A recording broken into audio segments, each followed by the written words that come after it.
Hey guys, welcome back to another video of Brilliant Bank. I hope आप सभी बहुत अच्छे होंगे। तो आज के इस वीडियो में हम लोग बात करेंगे ट्रांसपेरेंट टैक्सेशन के बारे में, ऑनरिंग द ऑनेस्ट के बारे में करेंगे, इसके बारे में डिटेल में बात। So let's get started.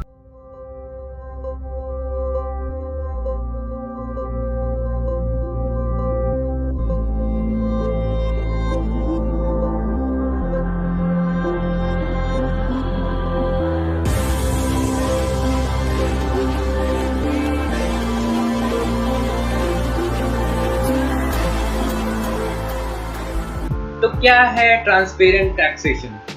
हमारे पीएम श्री नरेंद्र मोदी जी के द्वारा वीडियो कॉन्फ्रेंसिंग के द्वारा किए गए एक नई स्कीम को लॉन्च, जिसका नाम ट्रांसपेरेंट टैक्सेशन रखा गया। इस ट्रांसपेरेंट टैक्सेशन में बहुत सारी चीजें बताई गई हैं, कुछ रूल्स के बारे में बताया गया है, कुछ नई इंप्लीमेंट्स के बारे में बताया गया है। तो इसी के बारे में हम लोग आज इसमें बात करेंगे। इसमें 3 रिफॉर्म की बात करी गई है। पहला फेसलेस असेसमेंट, दूसरा फेसलेस अपील, तीसरा टैक्स पेयर चार्टर। तो ये तीनों चीजें क्या हैं, आसान भाषा में हम कैसे इसे समझ सकते हैं, एक आम आदमी इसे कैसे समझ सकता है, तो उसी के बारे में आज मैंने ये वीडियो बनाया है। वीडियो एंड तक देखिएगा। तो 3 रिफॉर्म्स की बात करी जैसे मैंने, तो उसमें से एक रिफॉर्म यानी कि फेसलेस अपील, ये अभी इम्प्लीमेंट नहीं हुआ है। ये 25 सितंबर 2020 को इम्प्लीमेंट होगा।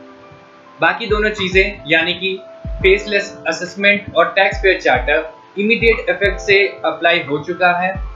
इसे पीएम ने खुद ही बताया था अपने वीडियो कॉन्फ्रेंसिंग में। तो ये चीजें क्या हैं, हम इसे कैसे समझ सकते हैं? तो सबसे पहले बात करते हैं फेसलेस असेसमेंट के बारे में, यानी कि आकलन करना, स्क्रूटनी करना।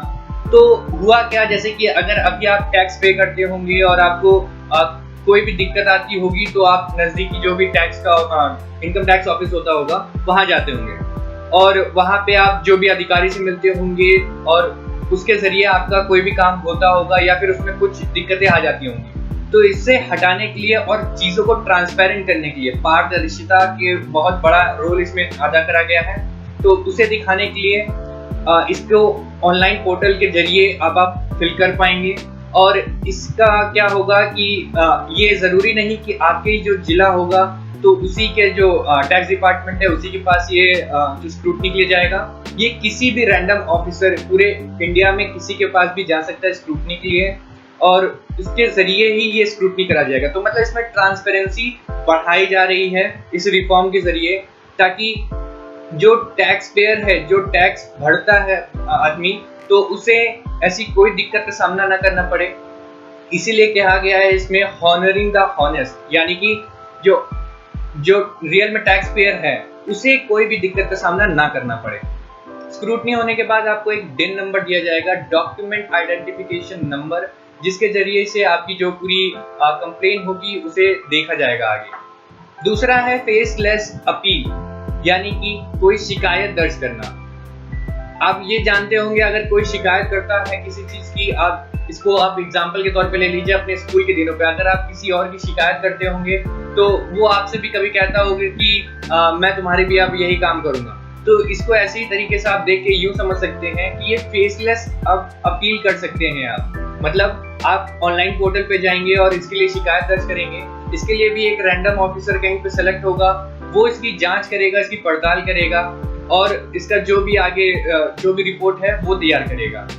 ये अभी बड़े जो दिक्कतें होती हैं, जैसे कि फॉरेन में कोई अगर किसी तरह का घपला हो रहा है या फिर लैंड और प्रॉपर्टी का बहुत बड़ा मामला है, तो ये इसमें अभी लागू नहीं किया गया है। तीसरा है हमारा टैक्स पेयर चार्टर। इसे आप जोड़ सकते हैं हमारे संविधान यानी कि कॉन्स्टिट्यूशन से। ये एक तरह की रूल बुक कह लीजिए आप, है हमारे टैक्स पेयर और उन ऑफिसर्स के लिए, इनकम टैक्स ऑफिसर्स के लिए एक तरह की रूल बुक है, जिसमें उनके अधिकारों के बारे में बताया गया है कि टैक्स पेयर का और उस ऑफिसर के क्या अधिकार हैं, क्या रूल्स है, क्या नियम है, इसके बारे में इसमें जानकारी दी गई है। टैक्स पेयर चार्टर बहुत सारे देशों में पहले से ही लागू है, तो इसे भी अब इंडिया में लागू करा जाएगा।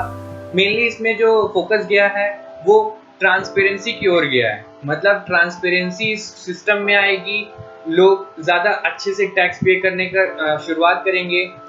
पीएम मोदी ने इसमें और भी बहुत सारी चीजें जोड़ी, जैसे कि टैक्स पे करने वाले लोग बढ़ रहे हैं काफी, लेकिन अभी भी बहुत कम लोग टैक्स पे करते हैं। मतलब 130 करोड़ की आबादी में सिर्फ 1.5 करोड़ लोग ही टैक्स पे करते हैं। ऐसी चीज़ें बताई तो इसमें कहा गया है कि टैक्स पेयर जो है वो इंक्रीज हो सकते हैं, उनका बेस जो है वो इंक्रीज हो सकता है इस जरिए से, और टैक्स पे करना अब आसान हो जाएगा और भी ज़्यादा। इसमें किसी भी तरीके का कोई घपला शामिल ना होने की बात करी गई है, ताकि एक जो हॉनेस्ट पर्सन है उसको और आसानी हो, और जो टैक्स पे करने वाले हैं या आगे जो और भी लोग आएंगे जो समर्थ लोग हैं जो टैक्स पे करना चाहते हैं, तो उनको भी कोई दिक्कत ना हो। तो इसलिए ये पूरा पोर्टल तैयार करा गया है, ये स्कीम तैयार करी गई है। ये काफ़ी रिफॉर्म वाली स्कीम है। इसको इम्प्लीमेंटेशन अगर बहुत अच्छे से होता है, मेरे नज़रिए में ये एक काफ़ी अच्छी स्कीम चालू होगी, और इसके ज़रिए ट्रांसपेरेंसी तो आएगी ही, लेकिन जो बेस है, जो टैक्स पेयर का बेस है, वो भी इंक्रीज होना चालू हो जाएगा।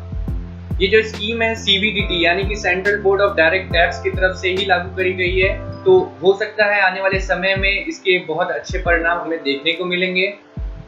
तो अगर मैं कंक्लूजन की बात करूँ इसके, तो इसमें यही कंक्लूजन है कि जो हॉनेस्ट टैक्स पेयर हैं हमारे, तो उनको सुविधा देने के लिए, और जो नए टैक्स पेयर आएंगे अब हमारे, उनको आसानी से टैक्स पे करने की, मतलब कोई दिक्कत ना आए उनको टैक्स पे करने में, इसकी पूरी व्यवस्था बनाई जा रही है।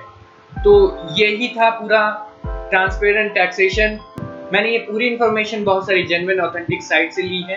अगर आप और डिटेल में पढ़ना चाहें तो मैंने डिस्क्रिप्शन बॉक्स में मेंशन कर दिया है उनका लिंक, आप वहां जाके उनको चेक कर सकते हैं, उनको पढ़ सकते हैं। तो आई होप आपको ये वीडियो पसंद आया होगा। अगर आया होगा तो प्लीज़ लाइक एंड शेयर करिएगा।